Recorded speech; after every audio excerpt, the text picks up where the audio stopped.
So, this is the podcast covering the Illinois primary election of 2020. There's a lot of anticipation before Election Day on March 17th, and there's a lot to say about the candidates running for Cook County State's Attorney. So, there's Bob Fioretti, Donna Moore, Bill Conway, and then my primary focus of this beat, which was Kim Foxx. She wasn't really a big name until national news hit about a particular scandal that most of us are familiar with, which was the Jussie Smollett case. His indictment has had a huge impact on the election, and from what I've covered so far with this, people either really love Kim Foxx and think she's done a lot more good work than bad, and then there's people who think of her to be just another corrupt Chicago politician who shouldn't get elected. At Donna Moore's public forum, people had a lot to say about Kim Foxx. Just go Bill because I don't want Kim. Like I'd vote for the devil over him. But after talking with Kim, I was able to see what exactly she's relying on to try to regain her position for the upcoming election, because this time around will be a lot more challenging for her than it was back in 2016.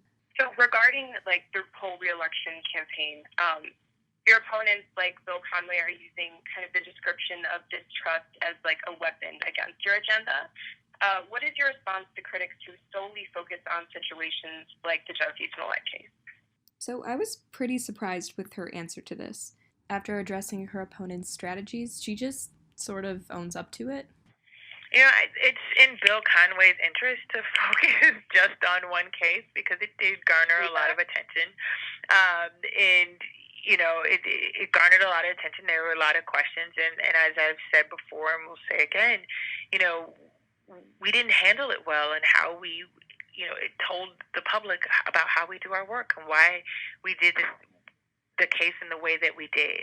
And I should be held to account for that. But that is one case out of literally thousands of cases that we handle every year in our office.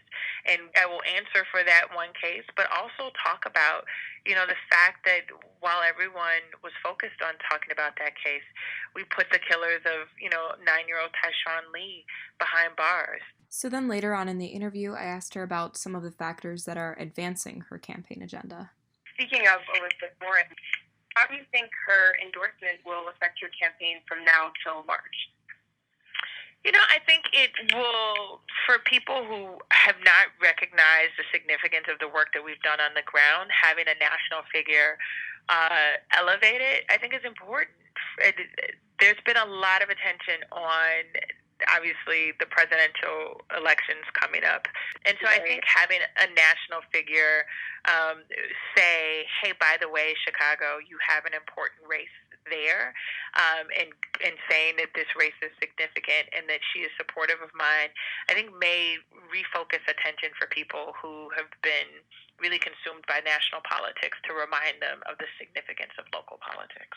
So after hearing Kim's side of the election, I went to Donna Moore's public forum where she addressed community concerns for her smaller, more grassroots campaign. Look, I don't have a billionaire dad.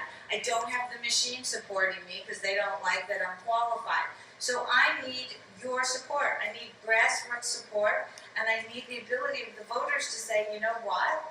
We're not going to be in this Stockholm Syndrome. A lot of the people at the forum spoke about how they wanted a state's attorney who would crack down harder on offenders, and how that they've seen a rise in crime on the north side. The majority of cases, these criminals are being released time and time again. They don't think Kim is harsh enough to criminals, and they don't really resonate with Bill. I also spoke with a lawyer from Chicago's Appleseed Fund for Justice, which archives and analyzes data from the district state attorney's office. He said that looking at the data, Kim's office has positively changed the system to dismantle racism and mass incarceration.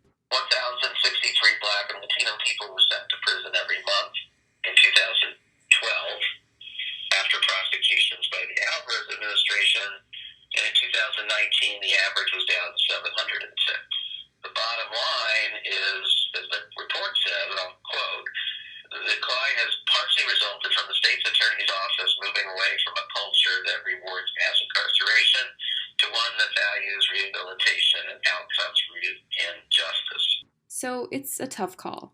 There are valid opinions and feelings that people have on both sides.